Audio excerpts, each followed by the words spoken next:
Alright guys, it is noon. I am going to break for lunch. I got the interior out of the car.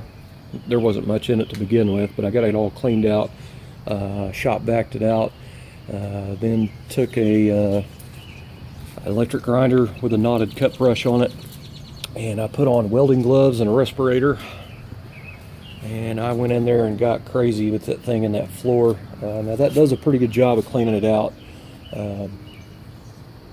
So anyway, I had to shop back it again, and then I wiped it down with acetone on rags, and then I went in with some Eastwood rust encapsulator and just coated the shit out of it. If you've ever done a knotted cut brush, be sure you do wear safety glasses because those wires do come out. I had a couple in my jeans, I had one in my shirt, and I had one in the top of my shoe when I was done. There still may be more, I just haven't found yet. But anyway, it makes one hell of a mess, so the respirator is a good idea. Just a brown cloud from, rust and crap in there. But it's pretty awesome because this was actually given to me last year by one of my ex-bosses. He had a box of stuff he was going to give it or throw away, I guess, but that was the only thing I took out of the box. I usually use Pour 15, but this one's almost empty, and this stuff is expensive. I think it's almost $50 or something for a quart. Now I do like the stuff. I've always used it. I know some guys have complained in the past that they went back, and ground the area down and it was still rusty under there, like the brown color. This is not an acid type of stuff that actually eats the rust away. All it does is keeps the rust from growing any further. It stops it where it is, so it cannot rust anymore.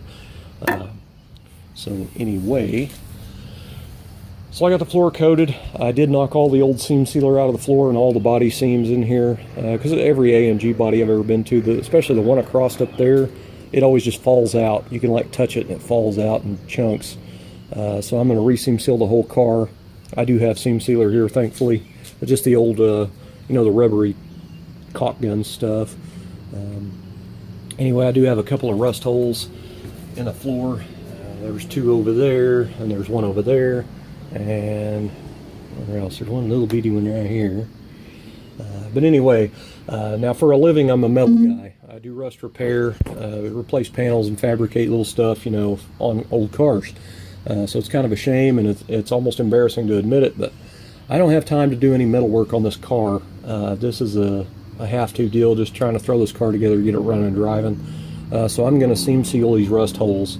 I'm just going to glop some seam sealer on. I'll probably put some tape underneath so it won't, hang down. And then after it dries, I'll pull the tape off.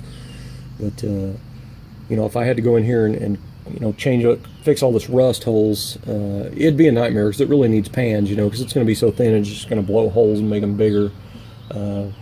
I just don't have time to do the metal work. If I did the metal work, it would take, pretty much all weekend trying to fabricate all these panels and pieces, and I just don't have that kind of time.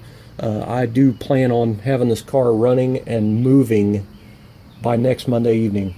And I'm only working 3 days this weekend and 3 days next weekend. I'll probably work on a little bit when I get in from work in the evenings, but as far as getting it to where the engine and tranny in it and the core support and stuff, so it'll actually put the radiator in it and I can get it to start and run and move. That's the plan.